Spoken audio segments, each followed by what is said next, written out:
The Gold for Reserves program was the brainchild of the NPP.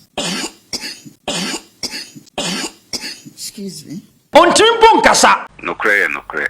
Aban fofra Ewura John Dramani. Edano Ibu Oman Ghana. 1 year. Wabone homoden pa. 1 year of John Mahama. From where you sit, who said wabone homoden so far? Yes. We NPP new. And John Mahama baso. Bawumia was he in charge of the economy? In the Senate, Bawumia in charge of the economy. And then at 2016, we capture was Dr. Mahmoud Bawumia and Ebabe manage economy. Amana another than Kufuado. O man se sa M1. Usia mamu akwaba ebiem emra jumadi esia sanso afanasia. And sama ekoso o man Ghana mu.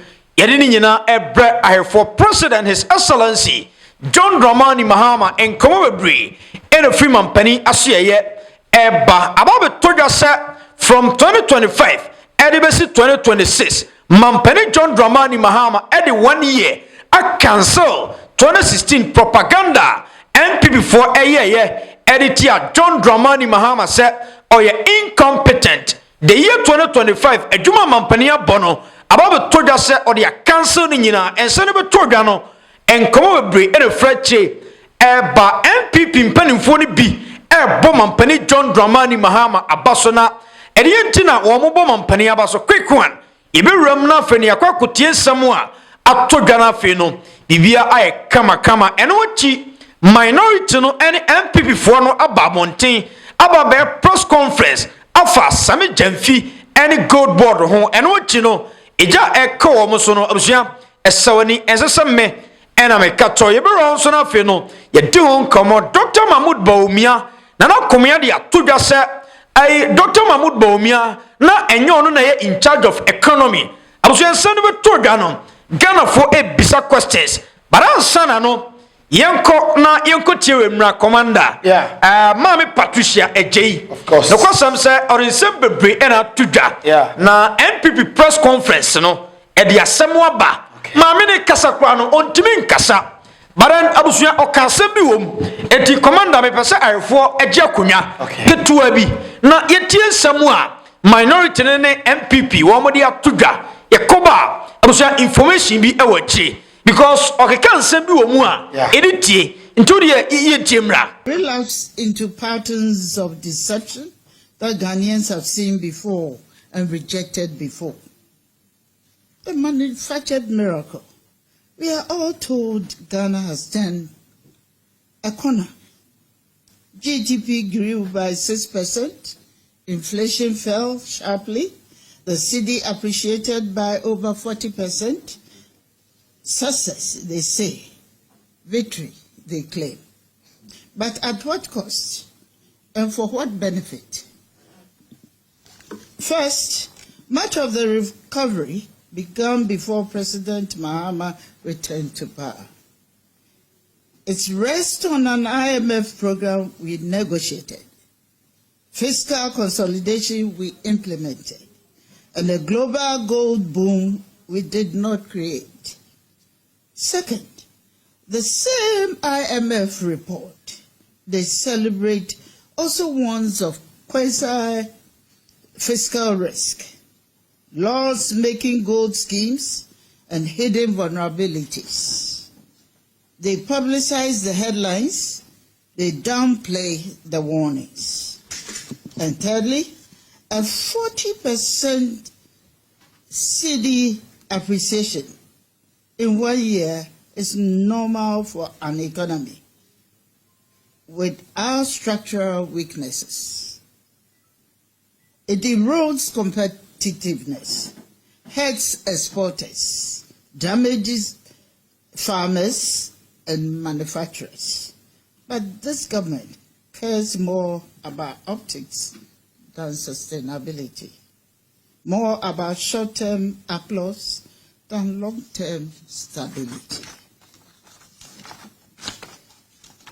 The $214 million scandal.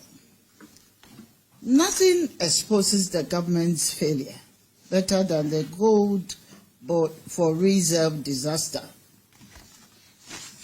In just 9 months, we lose $240 million. $240 million gone. That is 2.6 billion cedis, money that could have been built, that could have built hospitals, equipped schools, and established storage facilities for farmers. Instead, it was lost in a politically connected gold scheme. Now, let us be clear. The Gold for Reserves program was the brainchild of the NPP government under President Nana Addo Dankwa Akufo-Addo. We conceptualized it, we designed it, we initiated it, and under our administration, it was managed with discipline, transparency, and accountability. The program, as we designed and implemented it, did not lose $214 million in 9 months. So what changed? The government and the people running the program. When President Mahama returned to power, he inherited a functioning program. He politicized it. He expanded it recklessly. He placed it in unprepared and potentially conflict hands, and the result speaks for itself. The Goldbod and the Bank of Ghana, masters of financial misdirection. The IMF, in just 9 months, has documented losses of $214 as a result of the operations of Goldbod and Bank of Ghana. Goldbod and Bank of Ghana has responded. On 3rd January 2026, he emphatically denied that Goldbod made any losses. The governor, or the CEO of Goldbod, generated over $960 million in revenue against 120 million Ghana cedis in expenditure, promising a surplus of 700 to 800 million cedis.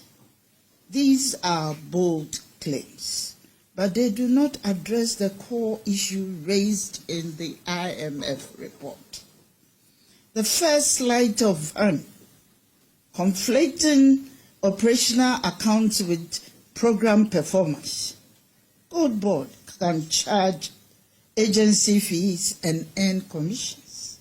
None of that addresses whether the Gold for Reserve program itself is loss-making. Here is the analogy. A fund manager who charges 2% fees on $1 billion fund earns $20 million in fees. But what if the fund itself loses $200 million? The management company shows a profit the fund has created. This is exactly what Goldbod is doing. This shows us Goldbod's fee income. This does not show us the actual program performance. The IMF found the $214 million in losses in the actual gold trading operations. And Goldbod's response was to show us agency fees and call it a surplus. That is not transparency. This is misdirection. The Goldbod's second issue, the Bank of Ghana, excuse me, the Bank of Ghana shall gain.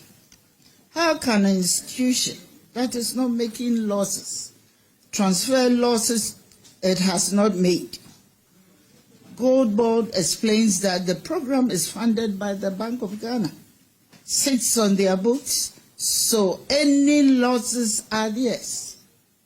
But here is what is omitted. Who manages the program? Who executes purchases? Who negotiates with off-takers? Goldbod does. The bank provides funding and bears financial risk, but Goldbod makes the operational decision that determines profit or loss. Ladies and gentlemen of the press, if I give you $100 million to invest and you lose $20 million through poor decisions, technically it is my loss. But you made the decision that caused it. You are responsible. You are accountable. You cannot claim credit for successes and then disclaim responsibility for failures. The third dodge, we inherited it. Goldbod is only 8 months old.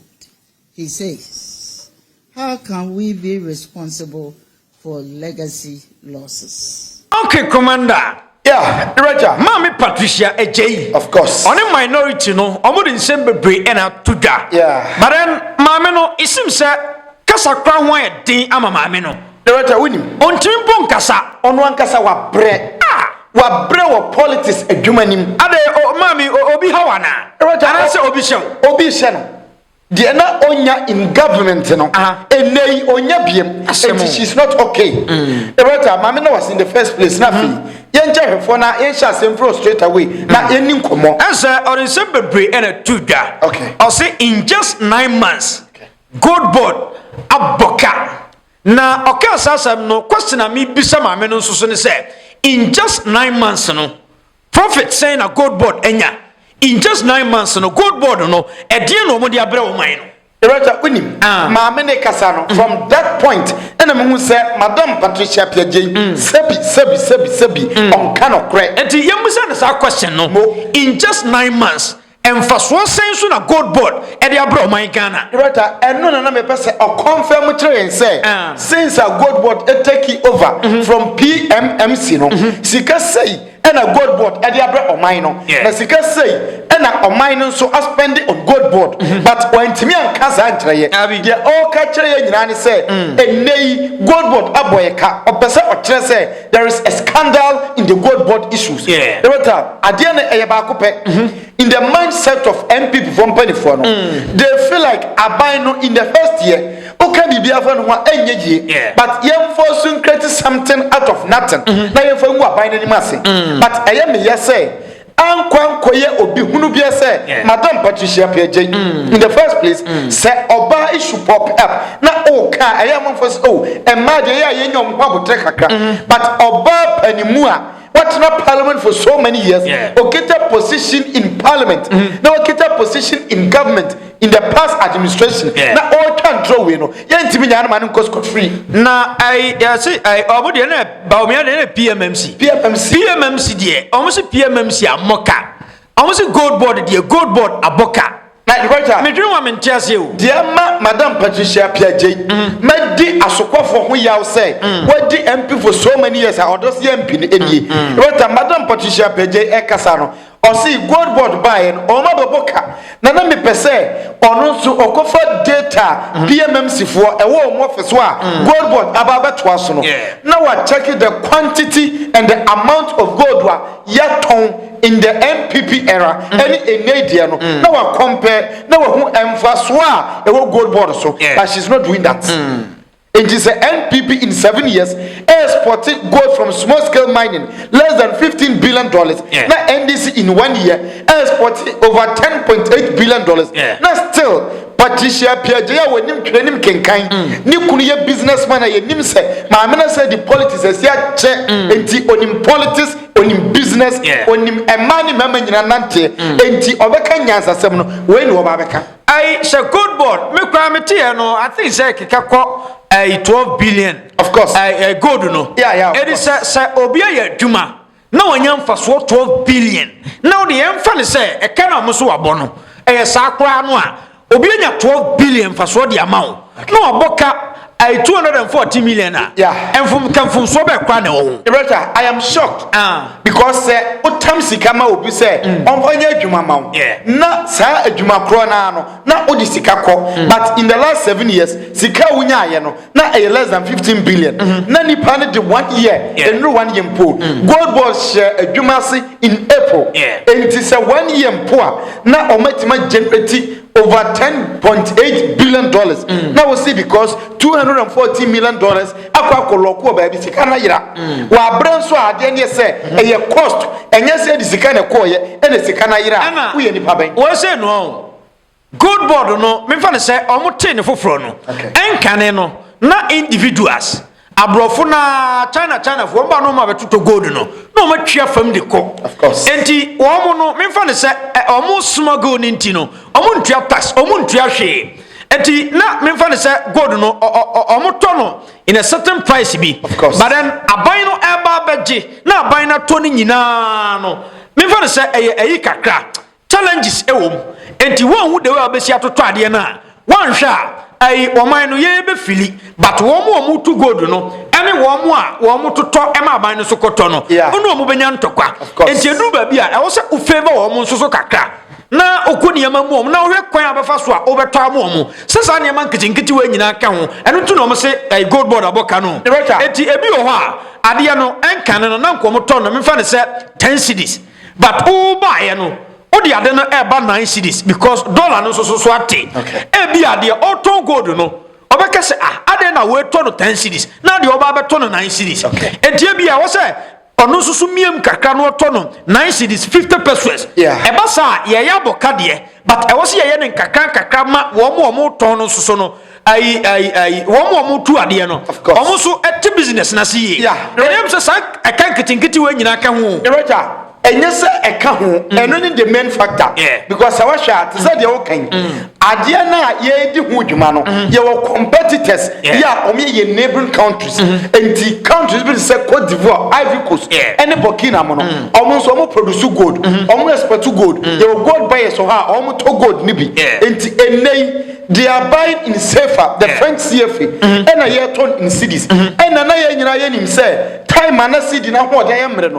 na CFA ni safer no e bosi di ne femfram enti say odisika no odi ni gold no e ko Cote d'Ivoire gold buyer no ho no obeton in safer but the bagana ni sika e bebre enti it was up to Goldbod say and a yem peja price unit ni enru ba bia enya Ghana ni na kono say odi gold no be wura nwuram adoji security for Cote d'Ivoire because Ghana ni Cote d'Ivoire price no e ya ye pe in Kansas Hadia unko said ye cocoa de bia kese na manfo smogu cocoa e ko Togo Burkina ene la Cote d'Ivoire e die ntubo nim na ene wo mo de no enkonko boso said ye be ya cocoa smuggling no enkoso biem no e the same thing e better na me pese me bisa say aden NPP for enkase ye ngu cocoa Ghana Cocoa Board because Ghana Cocoa Board said cocoa ya omo exporting annually ye nyesika no unim e car Cocoa Board ede one thing is senka Goldbod no so bae ena godi woman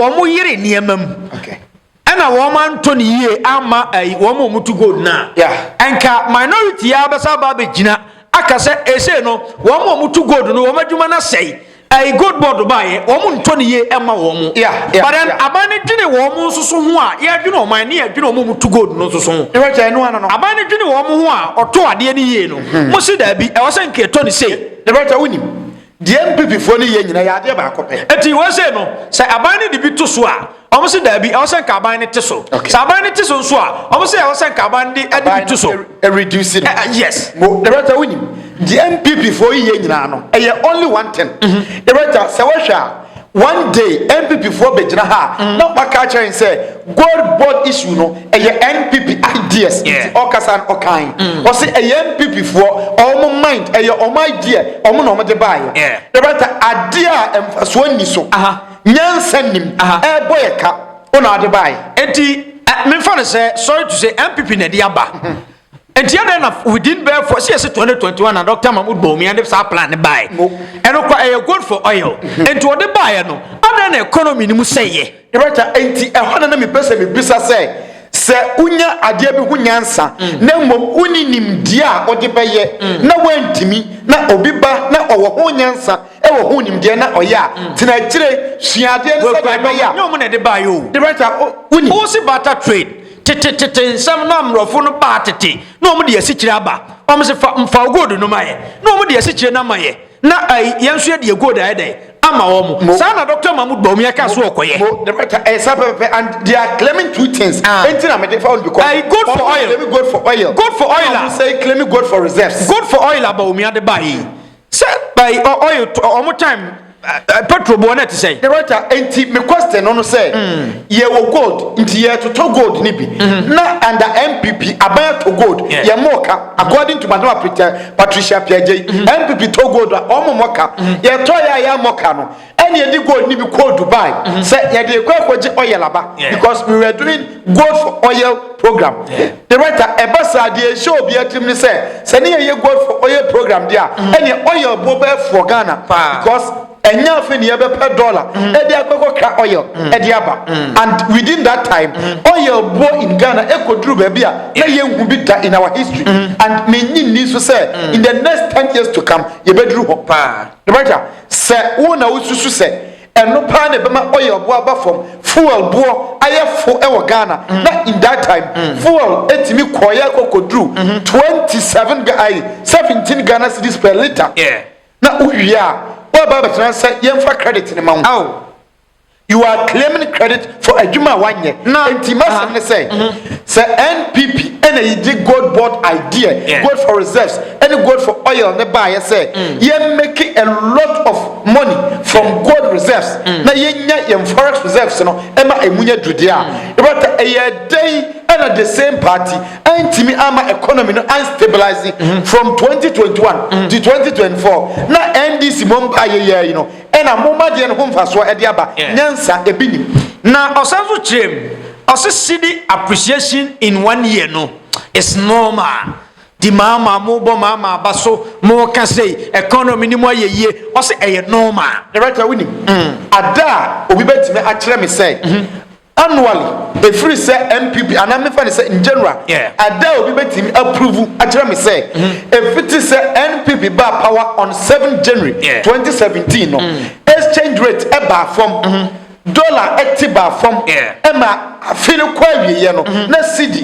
a perform better than dollar no the better obi timi prove with fact let me say e ya fi we ya the better me jai better media aduma ye me mabie me I appreciate it the better there was no single year washa the last time annually say afia kwa wiye na cedi abo dollar in the whole year say afinu kwa wiye ya pon 90 minutes no the last time 1995 80 from 95 2005 2015 2025 ebema 30 years and the last time in 1 year cedi no bull dollar no 1995 na no so say NDC administration and you be ka tell me say normal no kre normal say cedi be appreciate against dollar in 1 year say my papa anyone wo munim nyansa e wo akonya so a omu bu o man na nemum enye normal say akromfo aban ebe wa aban mu na cedi no ebe peda right before say me we the story ahoden no me ka say mu no omumfa sa ahoden nkan check no furiata any gift oware every single MPP near allegedly sika afa ni nsema ye say omaye nkunta nkyere ye bia no omumfa sa ahoden no en support ye na ye ntwe omu nyina kokot okay commander ye ti adani momra adani mo si John Mahama ya ade na ense MPP for no minim I where MPP ni o MPP ni kese me fa no say wa benefit from MPP administration adani mo de ye so mu nyina mo nim no wono cross John Mahama ya ade e betre ne e ka mo se e propaganda wo de e koba me ka sembi to de ntimra kama obusame no nokre yem fancy aban fofra ewura John Dramani edano a ibu o my Ghana 1 year wabone homodin pa nokra yeka wabone homodin. Oh, about just 1 year of John Dramani Mahama. From where you sit, who said what born homodin so far? Yes, wabone homodin. Okay.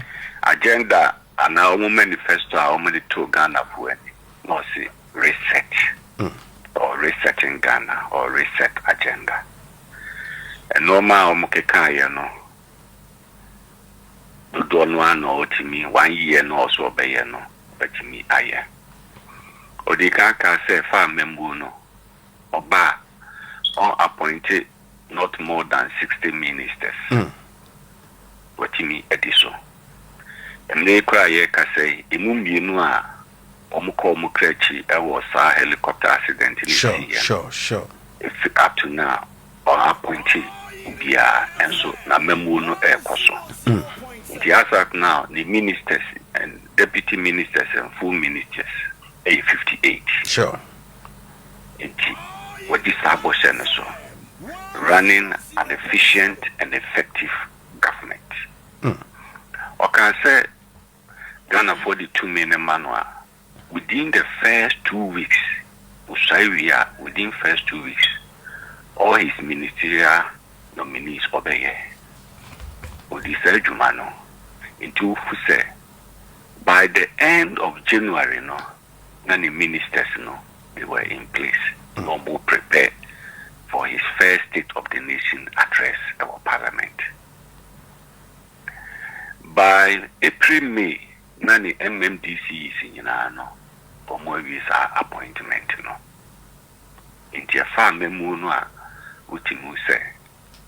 A normal Usian on the first term, the lessons from the first term from 2013 to 2016, I would equate 8 years or some by, you will see a fair munina. Who we will be our observer, John Mahama, who know any or Syria said or he changed and reformed or transformed person to govern the country. Okasa, Utini Casa anymore, baby and focus on a Honowana, a war. I mean, too much in the baby so. It's over. 2024 year campaign. We follow the campaign, Kakrami, you be a year campaign. Whilst I make sure Mama you could dear NPP no. We follow position so dear. So follow now said dear no so air cornalia told you. But you know send a campaign no no. Seriousness any woman no. Focus on the woman no. The child say I get prepared to say Ghana 42 million manual was a baby moi. But Ghana for what he is made of as John Mahama, the legacy. In the first term, say no man kuya, but the best son. In the Enra Nathan and Sanine, you can say more can no mammy, no. Also, per se, free sono. Legacy ubeja, economic and governance legacy na ubejano. Abain bia beba, ewonechino succeeding government biano. Into me ancestano. Into by standard of a so set a high economic and governance standard for the country as any succeeding president or government. Untimi and Piamemuno and Mafo. Either you maintain the level or you also improve on that standard now of a certain. And Nana, you were here for 1 year. Obon home mountain. Okay. For money government in them. A better economy ni more. Quickly, Omu say, I was say, Ghana to me in young faso, I was a good year who good no. By April, and I quickly Omutimi establish a passing the Gold Act. Sure. Our Parliament. The Gold Act or passing of Parliament, Goldbod Act. Goldbod, yeah, Goldbod, yeah. Goldbod Act, no. We say, and no bema or mine sika, $dollars na ye penna, a binyan free gold to moon, a beba to stabilize the currency. The home faso, and the who be a personal. Okay. Indeed, one of the things a quick lawyer, yeah, Apoa, stabilizing the currency, and improve the economy, ama inflation, ama form, ama fuel cost, ni de yakɔ nyina aba fam ama cost of living emu ahen high amanfo ihu no bronyari mu sɛdeɛ amanfo gye wɔ mu ani nim sɛ wo nana ya wo ne wo so nkrɔfo amu wɔ yere pa mu so ma gye mu ani right okay commander yeah Roger we MPP ni o na obo John Mahama abaso na no papa bi frɛ my wife from US okay into oya na baba ne ka say okunu the brighter ho na o say no say o NDC ni okay and I'm wife so there be on one political party bia o okay let me say some man for tag say NDC fo that is the tag etarium ni nyina ne say no asam no beto ni e biebiem ni e ka no kure na o say NDC ye ni political party o there is no time better ha say yeah, said about the control to defend a political party. Yeah, straight away to Nkomoi. And I know, say, Papa no can't with time, if you are favor ain't no can with time, Obetinia Massey. The Honorable Francis Adenimo Nkoma Yakwakoti. Me very impressed na MPP for the Biamekase. Omophobia say you cannot cry. Also lead party but they are not getting the chance. At the anymore you one the type of what charge could say on see another person. There was a winning no cry about copy. Papa where you be were contested so many times MP before the flag bearer enti onya kwada e party was served as minister in the party. The writer Obia obetima contest say me per flag bearer baako me per flag bearer mienu me per flag bearer writer it is onye ni paketua e party. But Utian Nkomoya, it is a true reflection of Ghana near Onimu Nyansa, said you see Mamma. Also, John Mahama, why ya Juma? Yamona Basso. Nipaya do say, Roger M. was say, NPP for now because of politics. I want to mean kind of plan. And nano brand jump of a catcher say, applause Nina AI, and no applause. And one was say, almost 1 penny for no microphone, say, or more kind of cry. Or one Timmy and Trust will say, oh, at the end, say, young growth for a catcher and say, hey, no crack, it's Yenya, something to say, Adenias, Pepe. Roger Osteti, a lot of things here. On no game, or who say, Emma President John Mahama, the 1 year no, why better, according to Adenimu. Or say President Mahama say your boss say Oba, the ministers are less than 60. Now Oshe said the first year, Abana effective with 58 ministers and the deputies. Yeah, and within that ministers me a free. Now on replace you still among money kosu BBNC. Oh.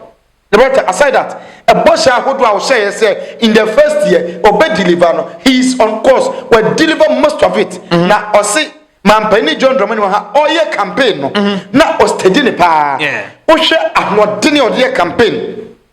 Osha ne kasa, ni body language, any demeanor, not be beer dancer say. On only candidate here, why you ever already said your mom won't send in son, or better my boy mine. The right idea, and to about us and Bawumia ready. The right, I had a point in Nijana, or catch a straight to say, not NPP candidate, Dr. Mahmoud Bawumia, not on your ready, say your money sending son, or better me here. And your son by this time said Dr. Mahmoud Bawumia and care president, yeah.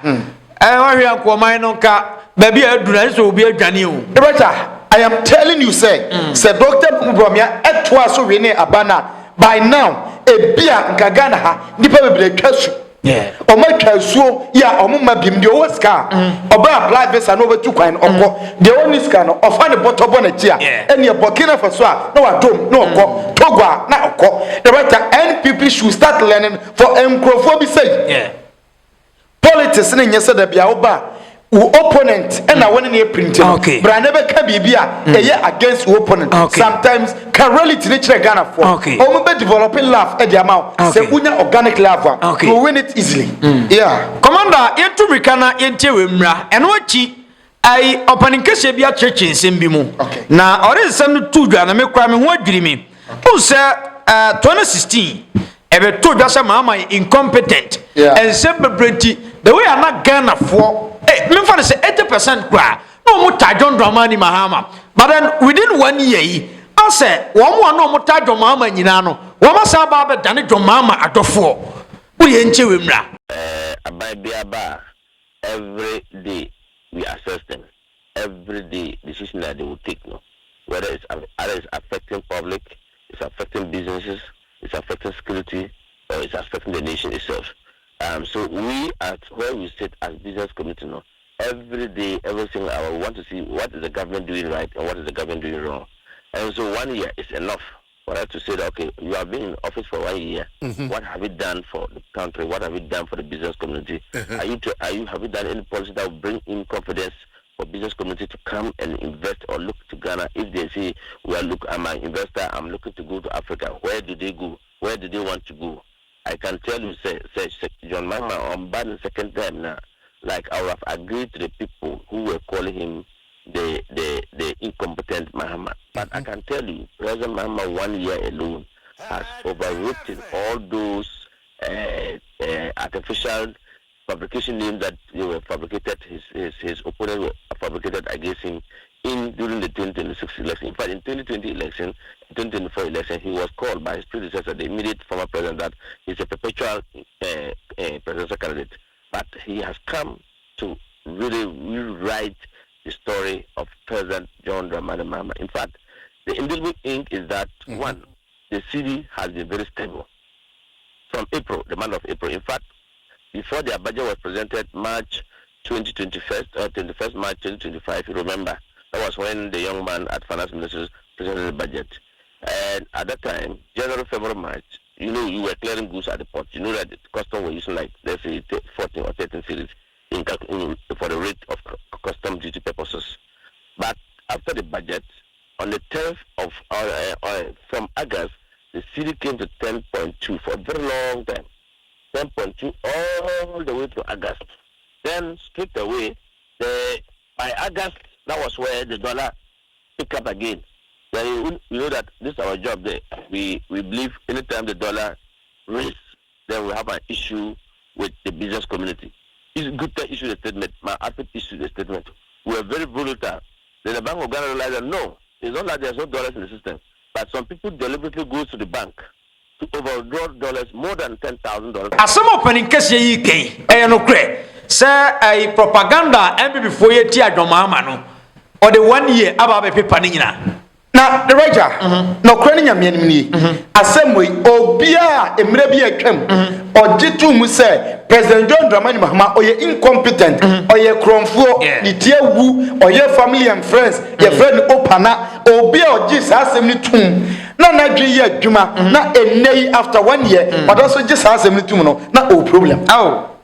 In 2016, me and me kind of be say, na social media and to say the na education in terms of politics na form in this will be some to so a very easy say about kwama manfo jedi wa bra untimi pepa no and people believed in some Dr. Mahmoud Bawumia can say John Mahama is incompetent and no from incompetent Mahama and the writer after say NPP Akomea for 8 years no we saw say oh sa amamu edene pa it is not an easy task NDC ba 1 year and amanfo won say na sa dollar betimi adwane abanachi sa eniema buo betimi abafom na yenni nida. I keep on saying say if it say ye wo me a mani fiye manye nida say there will be a government eniema buo ebe decline say e buo no eba fom na menyi nida say bi beba ntina ma dwe me say ababi ba na o ya ade mpo a prices ni ebe gina akwana say kakra bi e na ba beka ho but enei prices are changing mampani ni service Ghana debt o tuye ka onam Ukraine any friend saying France ni Germany enko stress sika enko prepusia ho the writer enei mampani spending a lot as almost on spending in the first 6 months no and before say oh on spending sika onye sika ma contractors enti na city no hwan eden enti na economy na stable the writer after say in September October o 5 billion Ghana cedis ewie no ebesi na afempo the city na about 10 cedis. This is a businessman. Papa we onye politician, onye NPP ni, onye NDC ni, onye business person. Enti NPP for ka, NPP for na bi say da bi, omo nkrofo no mo kan omu ni munyansa NDC for ka omu so NDC for ni nyabidi media men any bloggers eka omu se NDC ato media men ni bloggers ni nyina enei businessmen so ka kire yen say NDC is performing better. John Mahama wa vindicating ho wa sign ho a kire say he's a competent leader. NPP for beka say AI na as a the arena kwa en me da bia meka sir his excellency John Mahama why to say Joseph 2016 I entra amanfo etwato no so amanfo si na bobo ne ma okrom ha no one necessary me no kase wasaba ba gi afri nkwaso mu enti John Mahama why to say Joseph better very simple sana de rete because say o consider eniema na ekoso in the past na seka in 2024 John Dramani Mahama anweni abana better menyini say o ma we kebe papa wan hwa oyone na kebesi asema kebesi no ebi na nka nkoye papa we are not saying say President John Dramani Mahama was score 100% dabi me tra ba bia nka say in the first year, me score 100. Who beside me name poor? Me score no 75% out of 100. That's my score.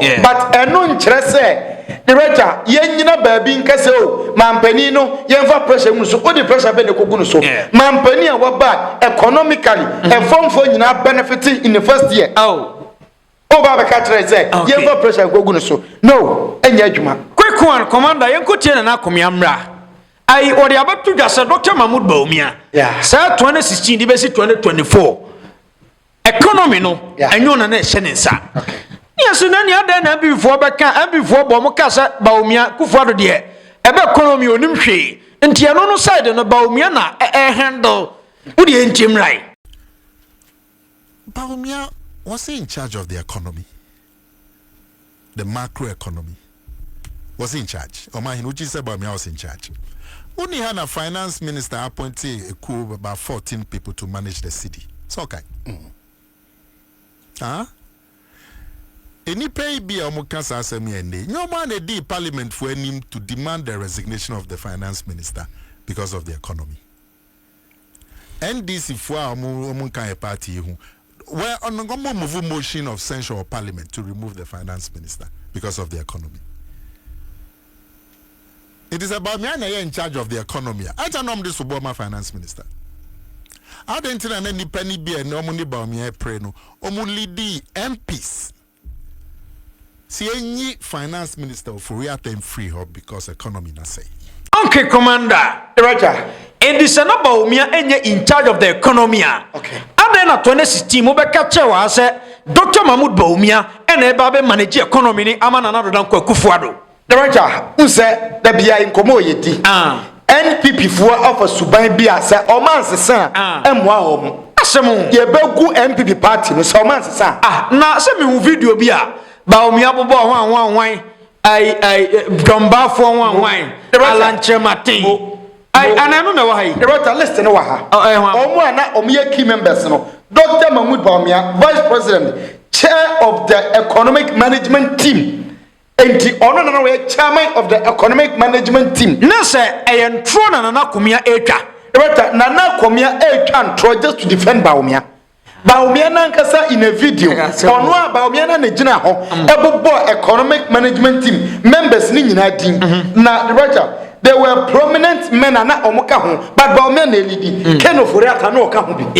And Joshua Ken Oforiata de no, he was one of the top figures na owom, but enye ono ena no chairman. Say yetiku. Na we chairman, na me member, when e ko ni dina so. O say chairman. And so we na be catch him say chairman of the committee no enye wono ene the economy share nsa e better say nipa we sebi ye ni say ya allow no to get closer to our political career politics na ye no Ghana how e better e include Professor Jambafo bia Osafo Mafo Dr. Antonia Koto say Dr. Mark Esibeya Bua kwatin Kwaku Kwatin, Dr. Kofi Kunadua Preku, na Alanche Matimu nyina di wo mu bi. You check this list. Now what Jatro say, NPP for what into Dr. Mahmoud Bawumia say, what a solid team. Nti say uwie. Now after 8 years, economy na nyeye. Dr. Mahmoud Bawumia started say, o call lecture house. kyerɛkyerɛ economy said the ɛbɛyɛ ɔman ni bɛyɛ yie economic issues ɔno no wɔte ase kyɛ obi ayi na MPP nti something another confirmed yeah ɛda internet ya wontimi mpepa biem Bawumia na eliste economic management team ono ne da no ya untimi mpepa biema video no internet ne so ebata na se enne obeka train say enye Bawumia yemfa hye kenofrata because ono na akoka US a untimi ma ebata we nipa boni ni na Akomea kire Ghana for say ordinary political interest enenam but say Ghana pa obadwene ho de enye ye na se opache se ensema na Akomea eka nyina no eyentro obwa Director dia na Akomea eka nyina eyentro no kra ba kokra ni se oye Ghana ni a wadwe ye adwuma na adwa bia na no aka se sidi ni maye hata we ka ho bintina mekofa owura Dr. Mahmoud Bawumia se omra maboa me na economy no Ghana sika sem enye yie